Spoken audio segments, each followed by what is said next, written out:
ಕಳೆದ ರಾತ್ರಿ ನಗರದಲ್ಲಿ ಸುರಿದ ಭಾರೀ ಮಳೆಯಿಂದಾಗಿ ಬೆಳ್ಳಂದೂರು ಕೆರೆಯಲ್ಲಿ ಮತ್ತೆ ನೊರೆಯ ಆರ್ಭಟ ಹೆಚ್ಚಾಗಿದೆ. ಕಳೆದ 2-3 ವರ್ಷಗಳಿಂದ ಬೆಳ್ಳಂದೂರು ಹಾಗೂ ವರ್ತೂರು ಕೆರೆಯಲ್ಲಿ ನೊರೆ ಕಾಣಿಸಿಕೊಂಡು ಸ್ಥಳೀಯರಲ್ಲಿ ಹಾಗೂ ವಾಹನ ಸವಾರರಲ್ಲಿ ಆತಂಕವನ್ನ ಉಂಟುಮಾಡಿದ್ದಲ್ಲದೆ ಸಾಂಕ್ರಾಮಿಕ ರೋಗಗಳ ಹರಡುವಿಕೆಗೆ ಕಾರಣವಾಗಿತ್ತು. ಆದರೆ ಇದಕ್ಕೆ ಮುಕ್ತಿ ಕಲ್ಪಿಸೋಕೆ ಇಲ್ಲಿವರೆಗೂ ಪಾಲಿಕೆಯಾಗಲಿ ಸರ್ಕಾರವಾಗಲಿ ಕ್ರಮ ಕೈಗೊಳ್ಳದೇ ಇರೋದು ಸಾರ್ವಜನಿಕರ ಆಕ್ರೋಶಕ್ಕೆ ಕಾರಣವಾಗಿದೆ. ಇನ್ನು ಕೆರೆಯ ನೊರೆಯಿಂದ ಸಾಂಕ್ರಾಮಿಕ ರೋಗಗಳ ಹರಡುವಿಕೆಗೆ ಭೀತಿ ಕೂಡ ಎದುರಾಗಿದೆ.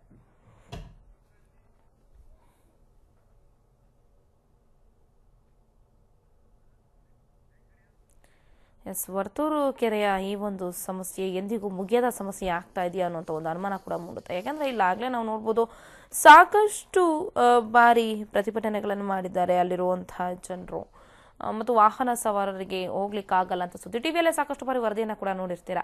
ಸೊ ಇಷ್ಟಾಗಿಯೂ ಇನ್ನು ನಿನ್ನೆ ಮಳೆ ಬಿದ್ದಂತಹ ಪರಿಣಾಮ ಕೆರೆಯಲ್ಲಿ ಆ ಒಂದು ಕೆರೆಯ ವ್ಯಾಪ್ತಿಯಲ್ಲಿ ಸಾಕಷ್ಟು ನೊರೆ ಆವರಿಸಿಕೊಂಡಿರುವಂಥದ್ದು. ಇದರಿಂದ ವಾಹನ ಸವಾರರಿಗೆ ಮತ್ತೆ ಸ್ಥಳೀಯರಿಗೂ ಕೂಡ ಸಾಕಷ್ಟು ಸಮಸ್ಯೆ ಆಗ್ತದೆ. ಈ ಹಿಂದೆ ಕೆರೆಗಳಲ್ಲಿ ಬೆಂಕಿ ಕಾಣಿಸ್ಕೊಂಡಂತಹ ಉದಾಹರಣೆ ಕೂಡ ಇತ್ತು, ಈ ಎಲ್ಲ ಕೆಮಿಕಲ್ಸ್ಗಳು ರಿಯಾಕ್ಷನ್ ಆದ ನಂತರ. ಸೊ ಈಗ ಮತ್ತದೇ ಸಮಸ್ಯೆಯಲ್ಲಿ ಈಗ ಅಲ್ಲಿರುವಂತಹ ಸ್ಥಳೀಯರು ಒದ್ದಾಡೋ ಪರಿಸ್ಥಿತಿ ನಿರ್ಮಾಣವಾಗಿದೆ. ಈ ಬಗ್ಗೆ ಮತ್ತಷ್ಟು ಮಾಹಿತಿಯನ್ನು ನೀಡಲಿಕ್ಕೆ ದೂರವಾಣಿ ಸಂಪರ್ಕದಲ್ಲಿದ್ದಾರೆ ಪ್ರತಿನಿಧಿ ಬಾಲಕೃಷ್ಣ. ವರ್ತೂರು ಕೆರೆಗೆ ಸಂಬಂಧಪಟ್ಟಂತೆ ಬೆಳ್ಳಂದೂರು ಕೆರೆಯಲ್ಲಿ ಈ ಒಂದು ನೊರೆಯ ಆರ್ಭಟ ಅಥವಾ ಇದರ ಹಾವಳಿ ಇವತ್ತು ನೆನೆಯದಲ್ಲ, ಜನ ಸಾಕಷ್ಟು ರೋಸಿ ಹೋಗಿದ್ದಾರೆ. ಇನ್ನು ಮಳೆ ಬಂದಾಗ ಅದು ದುಪ್ಪಟ್ಟಾಗಿ ಪರಿಣಮಿಸ್ತಾ ಇದೆ ಆ ಒಂದು ಹಿಂಸೆ. ಸೊ ಹೇಗಿದೆ ಅಲ್ಲಿನ ಪರಿಸ್ಥಿತಿ ಸದ್ಯಕ್ಕೆ?